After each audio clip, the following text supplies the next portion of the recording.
Hey guys, what is up? What's going on? Welcome to The Camera Adds 10 Pounds. I'm your host, Peter Sirs, and today I have a very special, all my guests are very special, but this guest is very special, and you guys will learn why. But ladies and gentlemen, put your hands together for comedian, writer, creator, podcaster, just overall awesome person, my good friend, Natasha Pearl Hansen. Woo! Yes! I'm going to move Nate, Captain America out of the way. Get Captain America out of there. Nate, what's up, man? Nothing, man. We haven't hung out in a long time. I haven't seen you I want to say it's been like a year. Probably. I don't know where the fuck you've been. I mean, the thing, you know what sucks now? I mean, it doesn't suck but I'll tell you, okay. Like with social media, like we know where everybody is. Yeah. You know, so like, you know, you can see, okay, I'm here, I'm there, I can see you're here, you're there. So it's like, you feel like you know what's going on and you do know what's going on with people, but then you're like, oh shit, I actually live in the same town as this person. And I never see them. And I haven't seen them in like a year. Yeah. So it's crazy. Well, it's because we all get busy, and I understand that. Unless you really make an effort to see certain people, you just won't. Or it's like that thing where you'll see like somebody you don't feel like seeing like 15 times in a row because you're on every show with them. Right. And then you have to be like phony with them. Yeah, right. No, I mean, I would never be phony, but you wouldn't be phony? No, I'm not really phony with people. So you just there's not really anybody I'm not excited about seeing. There's some people that I'm like, oh, this person's just so taxing. You know, like there's some people that are just. It's more the thing where people are like, what are you up to? What are you up to? And they want to like ask you all these details about what you're doing. And you're like, I'm just focusing on my shit, man. Like, I don't know if you want me to like give you some groundbreaking news, but like, just don't worry about it. Social media, you see what I'm doing. Don't worry about it. I was just in the fucking Virgin Islands doing shows. Like, did you not see that? Yeah, no, I don't even. Some people don't know that, and that's fine. You know, do they not pay attention? It bothers me when people like are like, oh, like where have you been? I'm like, have you like I post about where I am all the time. Like, how do you not know where I've been? Yeah, like, yeah. And and it's funny how you like put up stories. I do a lot of stories on Instagram. You have to. Because I showcase, I try to showcase the whole spectrum. I'm not just a highlight reel person. Like I also show when things aren't great. And I don't ever look really who's all watching stories. I'll maybe see like the top 5 people. Oh, I look. If you watch my stories, I get so many. I know. I get so many. If I actually look through all of them all the time, I'd be like, ugh. But I'll see like the first 10 people that come through. And there's certain people that are always like the first or second to see something. And then they'll be the ones that will be like, what have you been up to? I'm like, you know exactly what I'm doing, dude. But I don't say that. I'm just like, oh, you know, stiff. Just stuff. So I hope I get to everything today because I have so many things. Yeah. But one of the things, so when I first started this podcast, my goal was to share with the general public, like, I'm a comedian, and you know, I do the road a lot, as do you, and so forth. But one of the main things is like I'm also very passionate about like fitness, obviously, and that's actually how we met. Yeah. Through the gym. Yeah. And I wanted to bring on, you know, comics who were also like myself, who, you know, train, eat well, take care of themselves. And so, and I started running out of people. there's like There's only a handful. Yeah. There's a handful of people that I had in mind, and like you were one of them. I had reached out to you, you know, and you know, we're always, you know, we're all busy. We were just talking about that off air before. And so you were one of the people that I wanted to have on for that very reason, because you get after it. Like in all sorts of ways. Yeah, but like I mean, because like, okay, perfect example. Like I feel like there's this thing where like on social media, you know, we want people to know that we're comedians, and so maybe we'll try to post something funny or try to highlight a show or something, and it's like that's fine, but like people know that about us. But you will share like you're doing like freaking Muay Thai and kicking like the instructor or sparring and fucking getting after it, and like, yo, she's fucking like doing it like hardcore. And I've seen you, I mean, like I said, we met at the gym. We met through the, like, God, 7 years ago. And then I would run into, you know, so I used to work at 24 Hour Fitness, you guys, and I got fired. You're welcome. But I worked there for 11 years, and then they fired me. It's whatever. It's fine. But that's where I met you with, because you were friends with Eric and Albert. Is that their names? Yeah. I used to work there also. And then like... so funny. I just saw Eric recently. No shit. I haven't seen him since I hadn't got seen fired. him in years. It's so funny. Is he still in town? He manages a certain place. I won't shout out who it That's is okay. or where it is, but I'll tell you when we get off. Oh, okay, great. In case people want to go stalk Eric. I don't know if No, anyone. it's crazy because that's how I met you. But then like I know you, I don't know if I don't want to say where you live, but I used to see you at that other gym off Yeah, of yeah, Wilshire. yeah.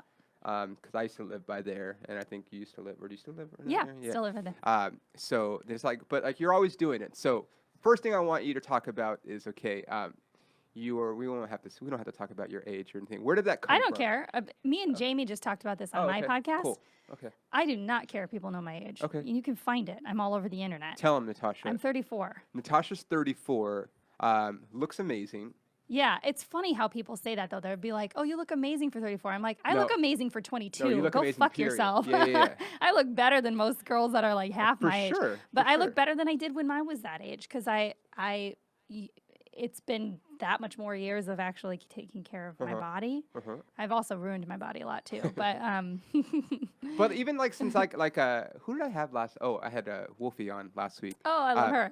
But because she'll work out with me sometimes. So like I've seen her body change just in the couple years that I've known her, and then Yep. I could say for you, even I mean you were already in good shape when I met you, but like you're even in better shape now. Yeah. Would you agree? Yeah, I would.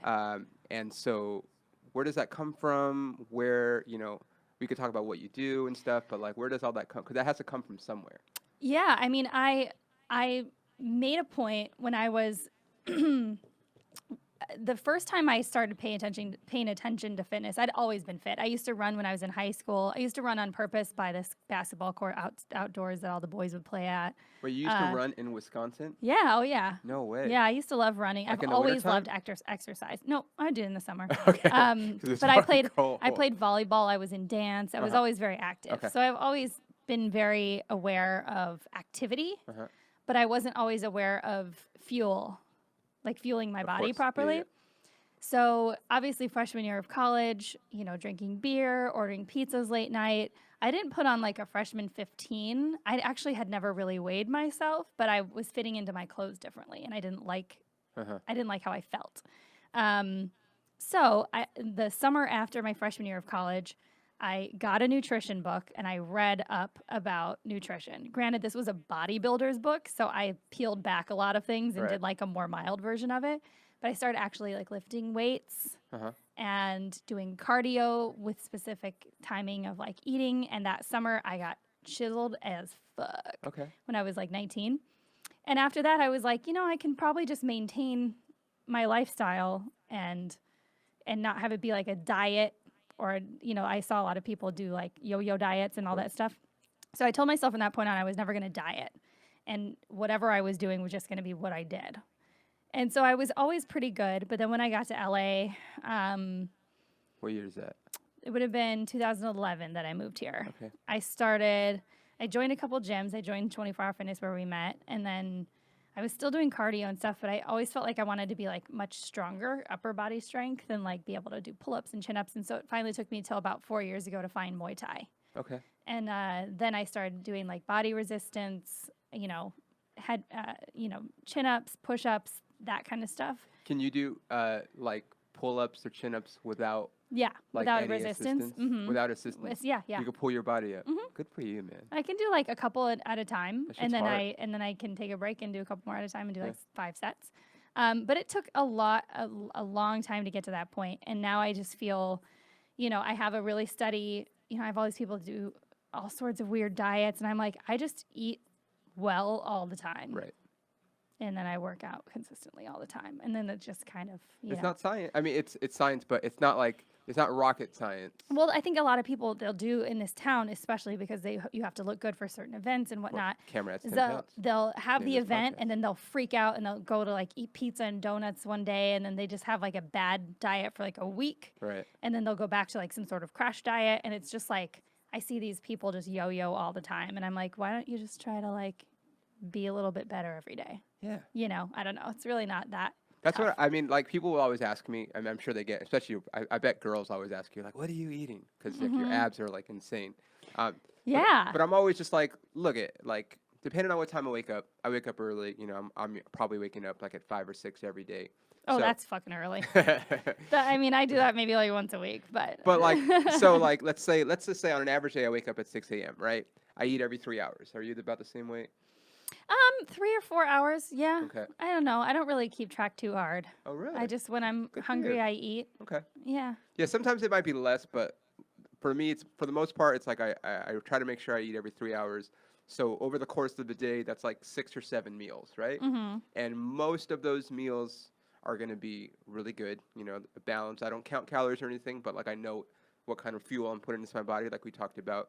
And then throughout that week, you figure 6 to 7 meals a week, right? So you times that by 7. That's 6 times 7. That's 42 meals in the week that I'm eating, give or take, maybe a little bit more. And of those, one of them's probably going to be really bad. Like I'm going to treat myself, but then that still means that I'm eating really well over 90% of the time. Yeah. But the problem, like you were saying, is people will eat bad a lot and then go back and then go back. And it's like, no, just eat well most of the time and then treat yourself. Or they'll just have a day where they're like, oh, I started my day off with a shitty breakfast. I might as well just eat shitty the rest of the day. Not And it's good. like, No. But yeah, I don't really stay strict to anything. That sounds really silly, but like even, people, I love good beer, like really like heavy beers, like Belgian style, triples, barrel aged beers. I love a good beer. I have no idea what you're talking about. Oh my God, I'm fucking obsessed with good I beers. still don't drink. And so, and IPAs and all that stuff. And so, people will see me drinking a beer and they're like, oh, how do you have like an 8-pack and you drink beer? Yeah. I'm like, because I don't drink only beer. Like I have like, a beer here and there, 2 beers here and there. It's a balance thing for So me. you don't drink to get hammered. You drink because you like the taste of it. Sometimes I drink to get hammered. I mean, let's not lie. Okay, Like I'm just asking. I don't know. a lot of times I drink more than I probably should, but I really enjoy drinking. I'm a positive drinker. I love to drink. Yeah, and that doesn't really affect me that much either. In fact, I was just talking about this the other day. Sometimes when I'm like, even when I was in Vegas, like I'm drinking every day, all day, just not heavily, but like throughout the entire day. Sometimes my body looks the best during those because you're just like dehydrated and dried out. Yeah. But it's not necessarily good for you. But I don't know. It's all balanced. Like it's not like you can't do that every day. I also feel like if you're eating well most of the time, then like when you finally do get like that sugar or whatever, that thing that maybe you're not getting all the time, it fills up the glycogen gets into your muscles and you're like, oh, I'm kind of pumped right now. Yeah, like, I'm kind of jacked. Exactly. Yeah, I don't know. It's just a weird thing. Like my relationship with working out and with food is very healthy. Yeah. Yeah. That's great. Yeah. So how many days a week would you say you worked out? Like how many days do you do Muay Thai? It super varies. Like if I have a week where I don't have as many meetings or podcasts or I'm not filming, I might go to the gym twice in a day. Because I do yoga and Muay Thai and it balances out really nicely. You do yoga too. Mm-hmm. Good for you. Me too. Or I do yoga and I might do some cardio. Where do you go for yoga? Moto on La Brea. Yeah, I know where that is. Yeah. And then I'll have like yesterday, I just woke up and I didn't feel like working out in the morning and I just had a busy day and I was like, I'm just not going to work out today. And that's fine. You know, like I don't really restrict myself too much. And then when me and Rachel were on tour in Europe, didn't exercise in a traditional sense at all for 3 weeks. We just walked everywhere. Right. So I ended up like actually losing a little bit of muscle and then having to, build it up a little bit. So I'm not strict on myself. If I'm on tour in somewhere amazing like Paris, I'm not going to wake up and be like, I got to go to the gym. I'm going to wake up and be like, I'm going to fucking walk all over Paris and see Paris, and that will be my exercise today. Like, I don't know. Just were you guys in Paris? Yeah. I know you guys were in Europe. You guys were like all over the place. All over the place. That's awesome. Yeah, it was really cool. I would work out though. That's just me. I have issues. Yeah, I mean, that's like my hobby though. Like I like working out in new cities. It's just my thing. Yeah, I mean, to me, if I'm going to be in a new city and I want to see it, my working out is going to be walking because I want to see the city. I'm not going to go spend my morning and spend an hour indoors lifting a weight. 2 hours. I'm not going to, definitely not going to do that. That's cool. But yeah. It's my thing. That's totally, and I get it. So what was that like? We can talk about that a little bit. What was that like fucking touring like in Europe and stuff? It was amazing. It was really hard. It was, we were doing everything ourselves. So we did all the deals. I'm actually doing deals for other comics now because we did such a good job. So like you contact the venues, say, hey, we're from. Yeah, we worked on this for months Yeah, before we went, of and course. we worked on it every day while we were there. And we did our own PR, our own ticketing, all of our own media, all of our own photo shoots, all of our own. Yeah, I mean, all of our own hotel deals. We had deals with every hotel, so we didn't pay for hotels the whole tour, but we had to do a certain amount of social media stuff for the hotels themselves. Like I'm staying here. This is Yeah. great. So I mean, like it was a lot of work. What's that company that does that here? Ignite. Yeah. Like, kind of like that. Yeah, I mean, theirs is a little bit different. We did our own deals, and so we don't have to deal with a middle person, right? And we don't have to pay anybody. Yeah, you know. So I mean, that's awesome. And since I know how to do all that myself, I'm like, why would I pay anybody else to do this? But yeah, so we just did everything. It was very exhaustive, honestly. But was really cool too. I mean, we saw all of Europe, and we got to perform amazing shows, and it just kind of helped us set a base for being able to come back and do it again. And so, I mean, obviously, in all these places, it's sad because most of these places, there's people that speak English, unlike us not speaking most other languages. Yeah, I mean, we started off in Scotland and England, so obviously that's a given. They're English speaking. And then, no, it's not, I don't even look at it as like sad per se. I think it's pretty great that everybody speaks such good English everywhere. I mean, we have it pretty easy as far as traveling. Anything. I know. It's so crazy. But it's hard to even know what to speak, honestly, because if you do learn Spanish, I was like conversationally fluent in Spanish for a long time. I lost a lot of it because I don't really use it here because everybody that I know that is from Mexico or from Central America or from the islands or whatever, everybody speaks English. So, but even if I did speak Spanish, every Spanish-speaking country you go to, it's like a completely different dialect. You have to relearn kind of local stuff. And so, yeah, I mean, it's like you could bang yourself over the head all you want about not speaking 800 languages, but like we didn't grow up in that environment. Like in Europe, there's you travel 20 miles one way and there's one border and 20 miles, so it makes sense for them to know a lot of languages. Like we just need to know how to, have Southern slang and, Jersey slang and that's all we need to know. So, it worked out really well because in like Berlin, Germans speak such good English. So all we needed to open up the show was like a couple little local anecdotes and we're in, Paris was more challenging, which is why we did it at the end of the tour because we had a lot to talk about from other countries by then. And we had done like some French lessons by then and we were able to like utilize those things as tools. I did a French lesson starting a month before I even left for Europe. Look at that. So, so I didn't go in there blindly. And I pick up languages pretty easy. So if I'm going somewhere new, I'll learn like enough to make them feel like I tried.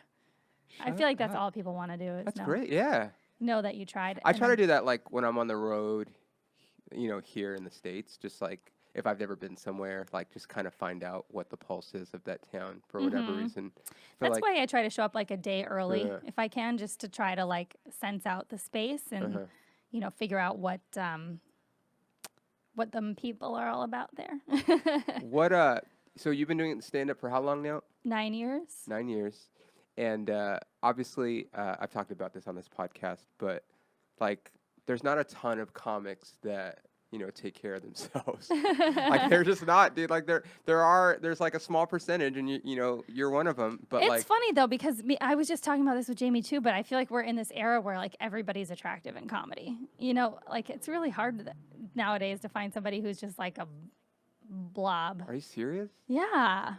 You're being way too nice right now. There's so many attractive people. I feel like people look better than they did before. I don't know what that means. I think here. Maybe in LA. Yeah. Maybe it's not the same everywhere, but I don't know. I think my friends in Chicago are great. Like my friends in New York are like. But Chicago's like a walking town.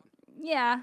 Like you can but walk it's also everywhere. The Midwest. Have you seen Chicago nacho portions? They're like this. I mean, They're like the size of an arm. I love Lou Malnati's. Oh yeah. So good. Yeah. What's the other one too? Geno's. Geno's. Yeah. Shout out to Deep Geno's Dish and Lou Malnati's.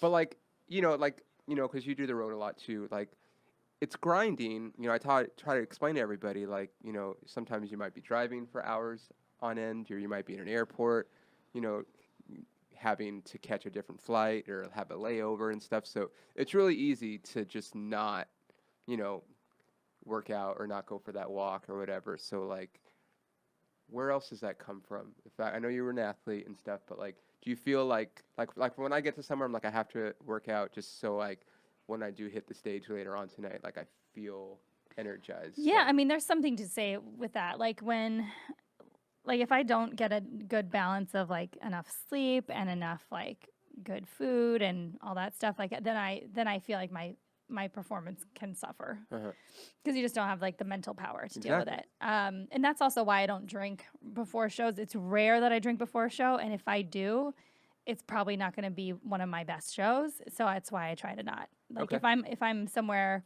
Like in Europe, we would have like a glass of wine with dinner, and then we'd have a show, and then we'd go out for a couple of drinks after. Right. But like, there's something to be said for that full-on clarity that you have that you don't have if you've been like not taking care of yourself. Of course. So, yeah, I mean, I feel like it all just goes hand in hand. I mean, if you feel more lethargic, you feel a little bit stupid, more ornery. Like if you get like a heckler and you're not sleeping well and you've been eating like shit, you're gonna deal with the heckler really badly. You never notice that? Like, I don't know, just it all affects everything. I feel like I just get mad all the time. Like, I mean, really? I was just talking about this on my Instagram, but like, I blew up at the gym at this dude today. Like, it's just like a regular guy, but like, I work out because I have issues. One of the Do ways, you use it to manage anger? For sure. Really? Absolutely. And that's why I think, I know you do Muay Thai. I've started boxing, and I feel like that's an even like taking it to another level where like, there's something very therapeutic about hitting something. Yeah. Whether it's the big pad or whether it's mitts or something, like I train and I do all these things, but like there is something that like, okay, I'm getting out that angst. Mm-hmm. 'Cause I snapped on this dude at the gym today. Oh, really? See, I don't have like a snap. I don't have a snap person. What was it over? Okay, so this is gonna bore some of you guys, but I'm sorry. So I was doing these box jumps. They're called depth jumps. So basically, you jump onto the box, but like you're basically jumping on the box, but the second your feet hit the box, you're jumping back off of the box, landing on the floor. So it's more of like a quickness exercise where you're here and then you're landing on the floor. So there's like, and I had been doing them for a while, and he sets up like literally right like a foot away from where I'm jumping, and I'm like, you can't trust people if they're doing a box jump. Like they need a little bit more space than just like a foot. And then so I'm literally, I have to jump off the box really fast and then land and decelerate as I land. And as I'm doing it, he sets up the weight. Like he's moving the weight, and so he's right. Like I had to like stop myself as I'm jumping so that I don't hit him. Yeah. And I just fucking went off on him. And I was like, dude, this whole fucking, like, I went off on him. I don't care. That's what he gets. Because, like, he saw me doing it. It wasn't like he was oblivious. Like, he saw me doing the jumps, and then he went and got his barbell, set it up right there. He was a trainer. And set it up, and then started moving the weights. And I'm just like, nah, you fucking dude. So you saw me fucking jumping on this fucking box. Like, you couldn't move that. Like, there's a whole empty gym here. I went off on him. But, see, like, this is how I know when somebody else is fucking up, because I approach everything very calmly and really positively for quite some time until somebody is so irrational that my inner ghetto comes out. And that's rare that has to happen. But yeah, if I would have been in that situation, I would have been like, sweetheart, what are you doing? you know, like, I don't know. I don't get, my first reaction is in anger. But maybe that's a dude thing. Maybe it's a testosterone thing. It's partially testosterone, but it's part of like what I have. Yeah, like that's why I don't like to drive, because I have anger issues when I drive. I try to walk everywhere if I can. It puts me in a better headspace, being like, I feel like. Did you walk here? No, it's just too far. Yeah. I have to drive here. I have to drive here every time I come to the studio. But like I'll walk the rest of the day. I drive to shows, and here, I'm going to tell you my drive secret. First of all, I leave with an extra 20-minute cushion. However long I think it's going to take me to get somewhere, I leave like an extra 20-minute cushion at least. Even coming here, it only takes me like 12 minutes to drive to the studio from my house. Yeah. But I left today with like almost 30 minutes beforehand, and good thing I did because there was construction and I was hitting all the red lights, and like I got here like right on time. So there's that. And then 2, I put on classical music when I drive. I do. I love classical music. Makes everybody's anger seem so funny. Interesting. When somebody's behind you honking or somebody's like flipping you off and there's classical music going, it just Yeah. feels like a slow motion, like, just, SNL sketch where I'm like, this person's just flipping out and it's just like, na, da, da, da, da, da, da, and it's just funny then. I And listen to so, classical music when I write. oh, nice. Yeah, It's classical music is my it's like a jam. thing. Mm-hmm. Specifically, the Black Swan soundtrack. Oh, shit. Yeah. Yeah, I had actually haven't really listened to that soundtrack just all the way through. Classical, but like I feel like there's It like gives ebbs it and gives flows, you yeah. and then There's so a lot like, of emotion in that. but there's no like singing, or maybe no, I don't think there is. No. But, so I just It's it all allows me to instrumental. write. Yeah, Huh. I didn't even think about that. yeah. Good call. But you're probably a better person than me anyway. But No. it might be testosterone. None of that. None of the anger or anything that you do doesn't mean you're a better or worse person. It's just true. At least I admit it. Yeah. Okay, so this is something I want. So I know you know part of the story, but I mean, I feel like you know most of the story. But so I met Natasha 7 years ago, like we said, Mm-hmm. and I was just talking about it with on Crystal's podcast the other day. But so I was with a girl for 4 years, Mm-hmm. and at the time thought I was the love of my life, thought we were gonna get married, whatever. She cheated on me. How did you find that out? Oh, Did you walk in? Almost. I'm always curious of these stories. Almost. So she was a model, and she was off in South Korea, like on a modeling contract. Mm-hmm. And before she left, I was like, "Hey," because she was a lot younger than me, because that's how I roll, Pew! And before she left, I was like, "Hey," because she was supposed to be gone for 3 months, and I was Mm-hmm. like, "Hey," just being like a realist. I was like, "If you want to just like not be together while you go off to South Korea, just like live," because she was like 22, Yeah. I was like, "Go fucking enjoy it, like live it up, dude. Like, I'll understand, and like, and then when you come back, like, if you still feel like, like, I'm gonna give you that space." And she's like, "No, like that's stupid. Like we're together. Like I'm like, no, we'll just talk every day." And I'm like, "I get it, but like, trust me, dude. Like, if I was your age and in that time, because like she didn't go to college, so like that was like her college, Yeah. and it was, I gave her the option to like get out or like at least just take a break, and she was like, no. And then she went, and we would Skype every day and stuff, and then I just like I knew her really well. She was my best friend. When you're with someone for a long time, you become their best friend. Yep. Like, I mean, at least for me. Yeah. And At least for a while. yeah, until you're like, "Fuck you, dude. I need another best friend." And anyway, I noticed over like it's just one specific conversation that we had, like she just felt different, and it wasn't like she wasn't being like mean or anything. Like I could just tell that there was something off. While she was away? Mm-hmm. Mm-hmm. And so like I was just like, I don't know. I just had a bad feeling, and I knew they were going out and stuff, and they were Americans in South Korea, so like they were getting out. She was with like a group of models. There was like 4 or 5 of them. Yeah, that's trouble. Yeah, which is why I was like, hey, just go do it, man. Like fucking go live it, man. Like I can't hold you back. Do it. If we're meant to be, like you can come back and then we'll figure it out. And she's like, no, let's stay together. Fine, okay. So whatever. She's gone. I noticed that she's being different. My gut tells me something, but I'm like, luckily, I knew all of like her passwords for like social media and everything. Oh, that's dangerous. So I wouldn't even want to know that shit. Huh? What? I wouldn't even want to know that shit or look through. Now I don't, but like this is the thing. You always trust your instinct, right? And my first instinct when we first started dating was like, God, I shouldn't talk about this. Actually, it doesn't matter. I'm being real. You ever sleep with somebody, and like the first time you sleep with them, you're like, oh, like this girl has, like, I'm not the first dude she's done this with. You know what I mean? Yeah. Or like, dude, like I don't know. I just What, did you think that she was a virgin when you met her? no, but like it was just like I was like, oh, like okay, like, but like in my mind, I'm like, oh, she's probably like a whore, like essentially. Yeah. But then I got to know her, and I fell in love, and it's like, okay, well, you look past that, like, like who was it? Chris Rock was like, you're not Christopher Columbus, you're not discovering. I was like, yeah, dude, like whatever. She loves me. I know her. I love the person she is, and whatever. But my instinct told me that something was off, so I checked her email, and I found a picture of her vagina that she had sent to somebody else. Over email? Okay, but That's this is so strange. it was That's because so unsexy. I feel like if I got an email that opened yeah. up to a vagina, I'd be like, "What the fuck?" Well, I so wouldn't care. the thing was, so this was 2011. I've never sexted over email. Well, so the thing was because she was international, she couldn't. She didn't have Text. like an actual real cell phone. Mm-hmm. You know, she had like a. They How gave do her. you even get? How do you even attach a picture to an email like Yeah, that in that time? yeah. It would be Like so I much know. work. Like, Yeah, give me 20 minutes. I'm gonna plug my camera in and upload it to yeah. my email. I still.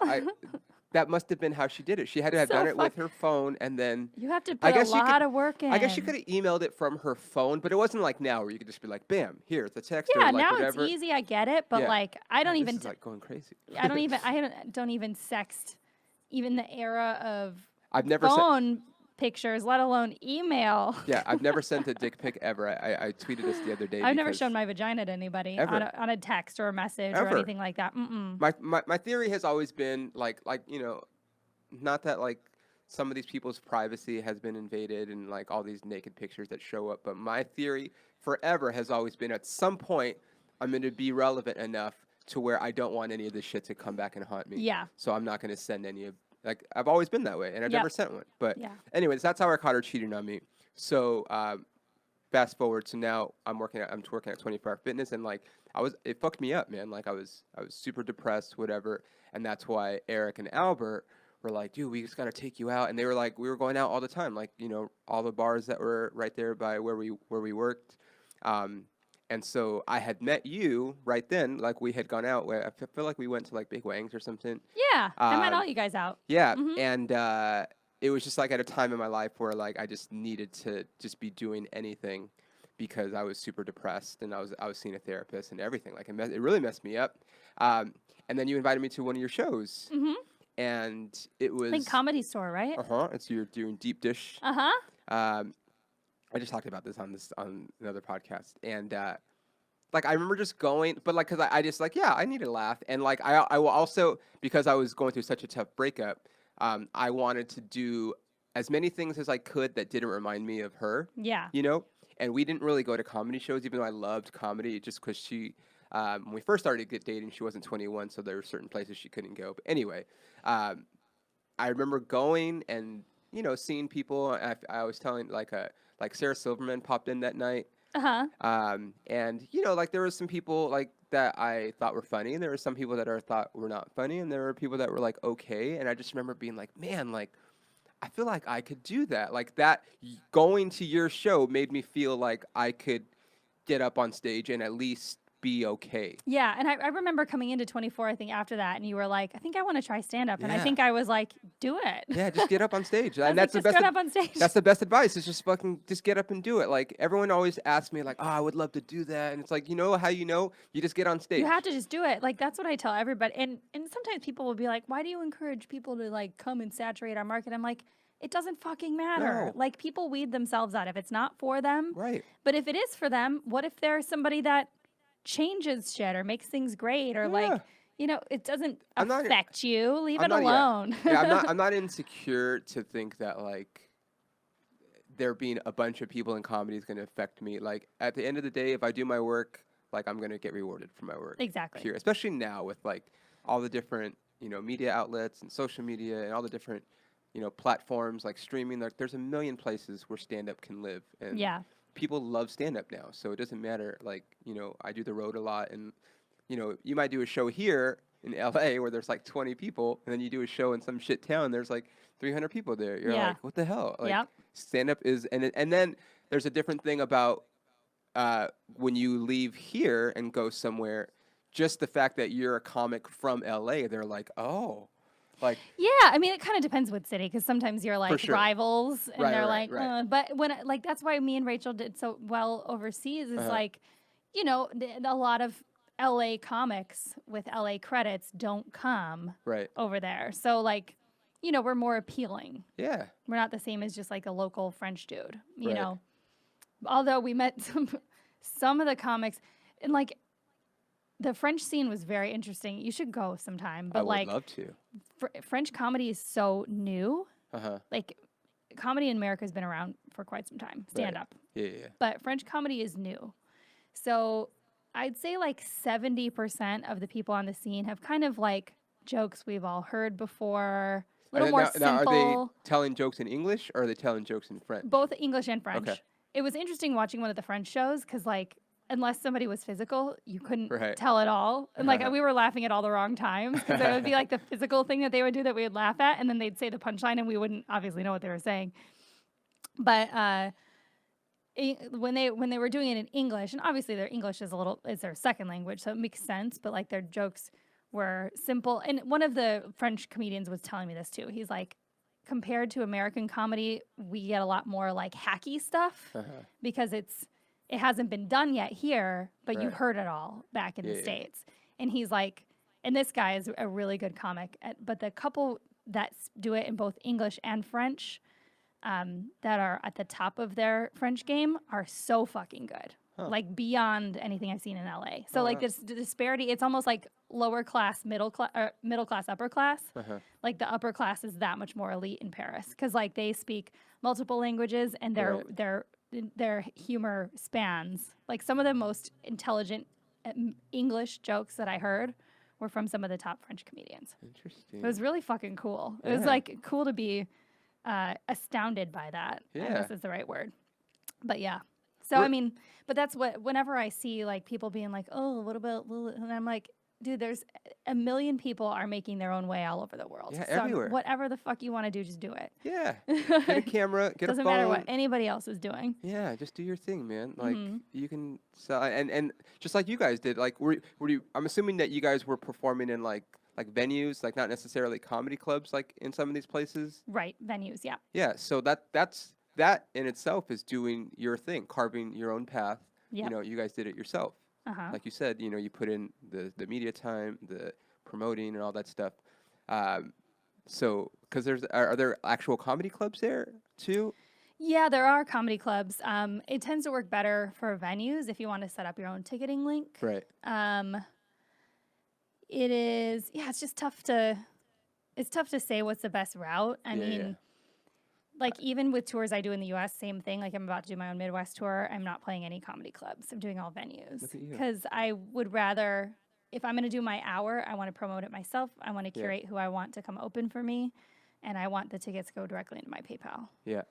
And some like I'm ending in Chicago, and Comedy Bar gives us a flat, which is nice because I know they're going to take care of the marketing. So sometimes it's a good balance to like do both, but. I love Comedy Bar too because they have Gino's Pizza downstairs. Yeah, Comedy Bar's great.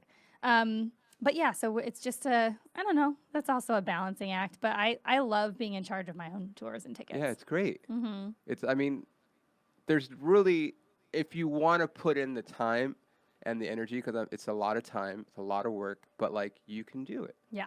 Yeah, and you have to be funny too. Natasha's funny. Yeah, I mean, you have to be able to have an hour of strong material. Like that's the thing. Now that I do, and now that I'm like, I can entertain an audience for an hour. I'm like, God, this is fucking awesome. But like until then, you don't want to overstrap yourself. So I want to talk about this because I only know because we were just talking off air.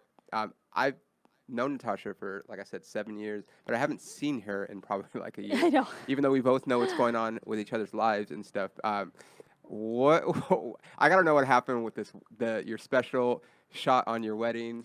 Oh yeah, I've been talking about that a lot lately. But I'm sorry, I know you probably told. No, I'm still working through my relationship. I'm still with my fiance. We're just struggling through a bunch of things right now. I mean, we've been together for 8 years. Went on our first date 12 years ago. I mean, we're really deep into this thing. Right. But we hit our rough patch during engagement, and so I'm the type of person that if something is jerking around in my gut, I can't go through with it. Yeah. The one through line I always have is my comedy in my career because I just fucking love it so much. So when something else isn't going well in my life, I just focus like headstrong on the things that are. So we've had this like ever growing kind of division happening between us that we're trying to remend. But anyway, our wedding date was supposed to be June 15th, and we were creeping up on it, and I was like, there's no way we're ready to get married right now. That'd be just false. I feel like too many people do that because they have a date set and then they're like unhappy and then they fight on their wedding night. Everybody's drunk. Like then they get annulled or they have a divorce in a year. Like it's just a whole fucking thing. And I was like, we're not we're not doing this that way. And my family is super understanding. They've known me obviously my whole life, and they know that I will always turn a situation into something good. So, creeping up on the day, and I just gotten back from Europe, and So I was like, how long before the wedding was this actual like idea. all of it, like the realization, the decision? Well, I mean, the realization of the not getting married started a year before because we were already supposed to have our first wedding date in July of the year before. Oh, okay. So were already hitting a rough patch coming into that. So when we moved our date, I had basically called the venue and said, we need to buy ourselves some time. And they were willing to move the date without charging us once. So when the holidays were done and we were about to circle back to like getting ready for this new wedding date, granted, you need to usually send out save the dates for people like at least 8 months to a year ahead of time. Yeah. We were already at 6 months, and I was like, we can't just like drop this on people. I mean, you can, but we were like, I was like, I don't want to. And I didn't even want to get married in the Midwest, to be honest. I wanted to do like a small island or a getaway wedding. So we had made all these concessions for everybody else. It just became not about us anymore. The whole thing was just a fucking disaster. Yeah, and so I was like... Because you were going to get married in Wisconsin, where you're from, right? Yep. And so in like February or March, I called the venue and I was like, I have this idea. I don't know if this is going to actually be a thing, but I kind of think I want to just shoot a special here. I don't know if I'm ready to shoot a special, but I don't care. On that day, I would have a lot to say. And so they were down for the idea. It didn't matter. I had already paid for the venue. So, like, whatever the fuck I want to do. And if I wanted to throw have Cirque du Soleil come in and do some shit, I could have. So I did the Europe tour. And after being on the road and performing in all these other countries and talking about this relationship stuff overseas, I was like, shit, I'm killing it in all these other countries. I can definitely do this. And so the day after I got back from Europe, I made a video and announced that I was going to do this. I made a ticket link and made the video and announced I was going to do this. And yeah. And you did it. And I did it. You did it. Did you do 2 shows?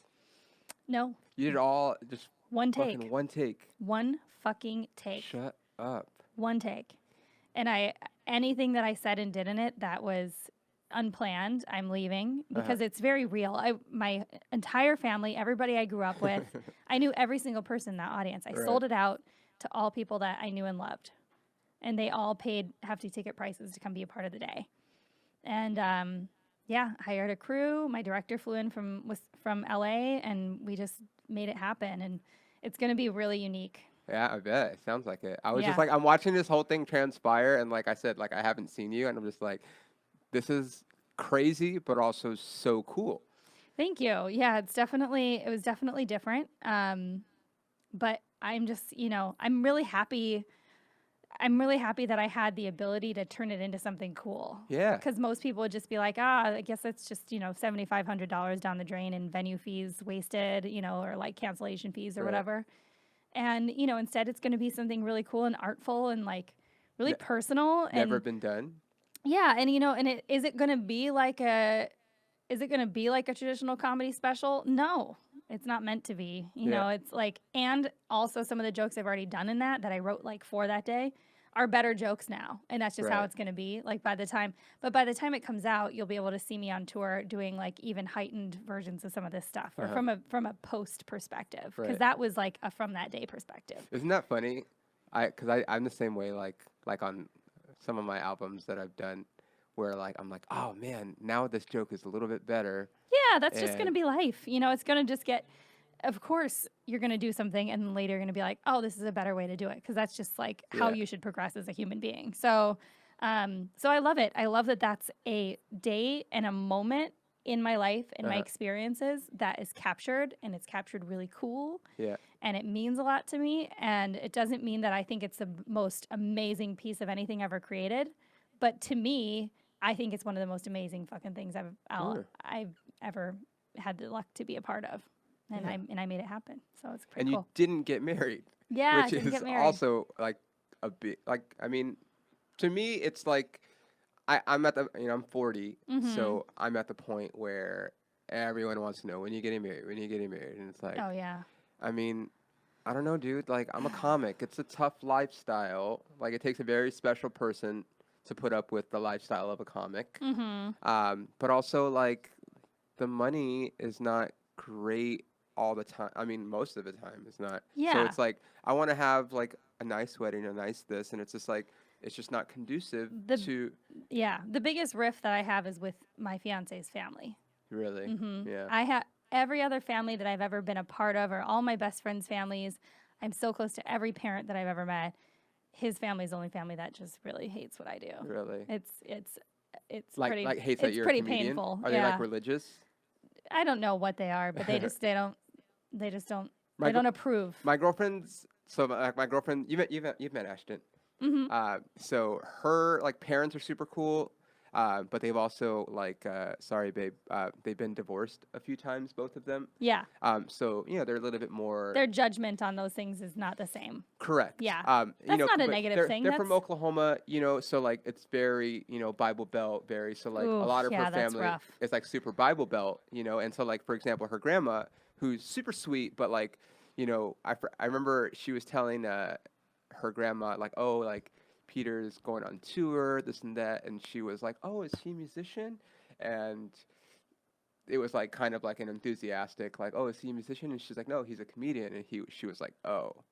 I'm like, what? Like I can be a musician, like that's admirable, but being a comic is not like I know. And that- it's one of Are you those things where serious? I have like these dreams, like I have these fascinating dreams about like cuz I grew up with so much support. My friends, my family, everybody in my camp Uh-huh. loves what I do. Right. And they totally accept the ups and downs. So I have these like delusions of grandeur that when I get my first Emmy, that I'm just going to stand on stage and just name off all his family members and just be like, "Hey, so do you want to invite me to Christmas now?" Or, Right. but yeah, Does it's that motivate you to like want to just like be so successful that you get to no, stick it? no, I've never been motivated by trying to stick it to somebody. Okay. Thank God, Yeah. because it is just not a healthy way to think. I'm motivated by being better than I was yesterday. Look at you. Really. I Dropping mean, whether knowledge. it's physical or emotional or mental or, career wise, I've always just wanted to be better than I was yesterday. If I wanted to stick it to somebody, I don't know. I'm not going to try and because, a lot of them are successful in their own ways. It's jobs that I would fucking hate doing. For I would never want to sure. be in an office Ever. or a factory or anything like that. But they all, some people look at success by money, and so on their standards, they're successful. Right. On my standards, success is measured differently. Doing what I love. Like, Happiness, doing things that I love doing, like doing shows, joy, podcasting, happiness, creating, creating, having somewhat control of what you do. not having to answer to anybody. Yes, being your own boss. Like, to me, that's success. I'm like, in my opinion, what I'm doing, I'm wildly succeeding. Yeah. But like, not everybody looks at it that way. Think about 9 years, what it takes to be 9 years in because you started comedy. 14 years in comedy. You started comedy in Chicago. I did 5 of sketch and improv before Yeah. I started stand up. So it's like just that to endure that much says a lot. And then you have people that don't approve of what you do. And Yeah. it's just like it's No, it really hurts. I mean, him and I, that's been one of the biggest challenges in our engagement is this sheer amount of disapproval that's coming from his side. And yeah, it's something that I have to try and work through, even just like forgiving that, yeah. But whatever. I mean, it's, until I feel like things have resolved, I will not say I do. It's just not how I'm designed. I'm not going to pretend like things are great when they're not. And I enjoy that about myself. And I love the fact that we can be honest on stage. And Yeah. I wouldn't want to have it any other way. I wouldn't want to tell people things are perfect. I'll be like, hey, I'm happy. I'm owning this part of my life. This part of my life's in fucking shambles.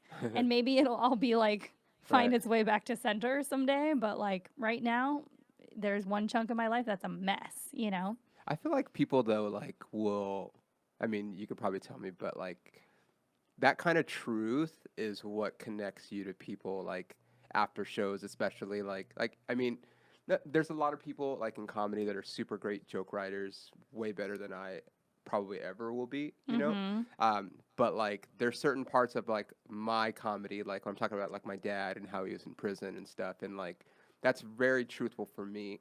And then after the show, that's usually when people are like, hey, my dad's in prison or my dad did this and whatever. So like I feel like with your story, people are gonna be like, yeah, like I got married and I wasn't ready, and then we got divorced or this, and it's like it's so. I feel like you're probably gonna set an example for a lot of people and like give them something to not aspire to, but like I think it's just very relatable Yeah. more than probably you might think. You know, I mean, Yeah. think about the people that you know that have gotten married and gotten divorced. I've seen Like so many people get married, and then there's a couple that I know that got married, and leading up to the wedding, they were always fighting, just really epic fights. Got married, and when I met up with them like a couple months after, because they were traveling for a while after, turns out they never signed their papers. They just went through with the wedding for like the family, for like the for like look the of show. Stupid. And it was a very nice wedding. And, you know, I think they've sorted that out now, but I'm like, man, I am so glad I didn't do that. Yeah. You know, and my aunts and my uncles, even people that grew up going to church with me, like people that are pretty God-fearing and religious and stuff, came and accepted me in that space that day and allowed me to just talk shit about whatever I wanted and swear. Talk about getting fucked. Like, and it was awesome to look at my Aunt Sharon in the eye and be like, yeah, and just saying certain things. I was like, this is so freeing. This is what comedy is about. Yeah. And it was so bizarre, but it was so cool. And I'm like, you know, the ability to just be able to set everything aside and talk about like right now, things are a mess is so nice. Yeah. You know? And in the meantime, we're just trying to keep ourselves afloat. So okay. This is like such serious subject matter. When you're talking about this, do you have, I mean, obviously you have like your touch points, but like when you did the special, for example, were you like kind of off just in the moment saying things? Sometimes, or like, yeah. Because I feel like in that situation, that's probably like even better. Yep. Yeah, I did say a couple of things off the cuff, and then there was like one time I had to like restart something because the mic cut out. Like that's really interesting when you're doing like it was fucking crazy because I sold my own tickets, right? So I had VIP open from 6 to 7:30, and then from 7:30 to 8:30 I was like I'm going to hide, and that's when the rest of the door opens. So what was VIP, like meet and greet kind of shit? Yeah, so I had to host before the show. So the day before, I had to set up the whole venue as if it was my wedding with my family. We decorated it. Then I had to like go through all the points with the director and with like the camera crew and all that stuff. So I'm producing this. I'm still selling tickets. I'm still dealing with people texting me about how to get ticket links because some people in Wisconsin are older and they don't understand how shit works. And then I'm trying to document stuff. I'm trying to mentally prepare to perform. Then I start shooting the next day at 3 in the afternoon. I have to get ready while I'm shooting because we're shooting it like a wedding video, right? So I'm getting dressed and doing my makeup. Wow, they're filming this stuff. Did you do it in like a wedding dress? You'll see. I'm not going to give anything away. I can't wait. The suspense is killing me, Natasha. So, and then I had to go downstairs, meet and greet all the VIPs, eat with them. Oh, God. While I'm doing pre-production. And this trying is like an hour before the show? Like 2 hours before the show. I don't want to talk to anybody before the show. And then, just an FYI. And then I had my friend in from St. Croix who does a lot of meditation and stuff. So at 7:30, strictly, I went upstairs and into the green room, and he sat with me, and we just meditated so I could just clear my head because there was so much chaos. And I was getting texts from everybody, we're getting here. I just had to turn my phone off. So an hour before the show, I did take that time to like regroup. Okay. Then I came and did the show all live and in the moment, and one shoot, no retakes of anything. And then we shot the reception, and I roasted everybody at the toast. Oh, great. So I like pulled all these people up and not talk shit about them because I didn't want it to be negative. It was more like talking fun about them. Yeah. And like introducing everybody, like making everybody feel like their pockets of the room were included. Like it was just like a lot of different people. So how many people were there? We were trying to cap it off at 88. The place sat 88. We ended up selling out like 120. Oh, wow. So it was like a little bit That's great. packed, but it was perfect amount. Like And we would have opened it up more, but we didn't want it chaotic. We just Yeah. were like, we need it to be full and we need it to be positive. And that's why I kept the ticket prices pretty high, because I needed to weed out any riffraff. I didn't want any like college kids showing up and trying to fuck with my show. Like, it was a special day. And then, and ended up doing interviews with my mom, my grandma, my maid of honor. And then, so it was like an all-encompass kind of wedding video that happens to be a comedy special. This is great. Yeah, it's going to be cool. When can we see this? It's going to be, we're actually working on edits and negotiations for distribution this week and next week. So I don't know where yet, but the goal is beginning of fall. Okay. That's awesome. So, and the name of it is going to be... I was supposed to get married today. I feel like that says everything. It's perfect. Yeah, it's perfect. All right, man. Yeah, that's fucking awesome. that. I'm glad. That's such a great story. Like, You know, that's going to inspire somebody. Yeah, I hope it does. I hope it makes somebody feel like less shit about whatever their situation is. Yeah. I mean, no matter what your situation is, it's like, fuck it, dude. It's okay to not feel like it's the right time for something. Yeah. And when you know, you know. And whether or not that means you got an abortion and somebody makes you feel like shit about that later, We or can't if say it's abortion on this well, podcast. whatever. But like whatever it is that you did, or your for timing sure. wasn't right, or like, you know, even my my grandma, before I was born, she gave her kid up for adoption, and she, you know, when I was visiting them in January, she was like, sometimes I still regret that. I'm like, you shouldn't regret that kid has a great life wherever they are, you know, and like you gave them to a family that was better off than you were at that time. Like, there's timing for everybody, and whatever that means, it's for something better. And I don't care if it's family related or, God, there's this really cool proverb I heard the other day, which is there was, I'm probably going to butcher this, but it was like this farmer had a bunch of cows, and the cow pen ended up getting left open overnight one night, and all the cows escaped. And the neighbor comes over and was like, "This sucks. All your cows got out." And the guy was like, "Who's to say if that's good or bad?" And then the next day, a fire comes through and ravages the village, and it burns down the pen that the cows would have been in.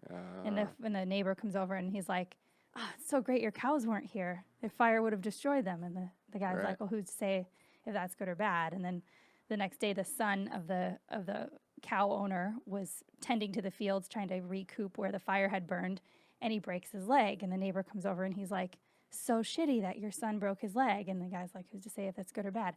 The next day, they come in and take all the healthy kids from the town to go fight in a war.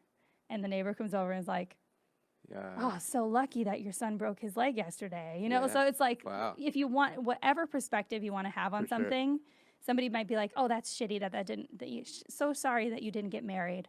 And I'm like, why would you be sorry? It was an awesome day. Yeah. You know? Of So course. it's like there's You're always preaching a to the good choir, way. because I answered this question. I mean, I have a great bit about it that's on my album about like just how I know so many people that are like defined by their relationship, and it's like I have a great relationship, but it doesn't define me. Yeah. My career is just what I'm focused on right now, and like if you can't understand that, like I'm sorry, but Yeah. try doing comedy and then see how much dedication it takes and how much sacrifice it takes. Just like starting a business, like you have to sacrifice a lot. Yep. A lot. And there's good ways and bad ways to look at all of it, but all it is just today. All you've got is today, and the next day all you have is today. No day but today. Shout out to Rent the musical. No day but today. I love that you know that. Okay, where can everyone find you? You can find me on social media at NPH Comedy. That stands for Natasha Pearl Hansen. That's right. You can find all my touring info. I need to actually update that today. When does this come out? Tuesday. Tuesday. Okay, that's when mine comes out too. Yeah, we're on the same network. Natasha has a podcast on this network also. Yeah, and that podcast is called Future Role Model. You can follow that on Instagram at Future Role Model, or on Twitter at Role Model Pod. I'm on Instagram and Twitter at NPH Comedy. My website is www.mphcomedy.com/TIX. TIX for all my tickets and touring.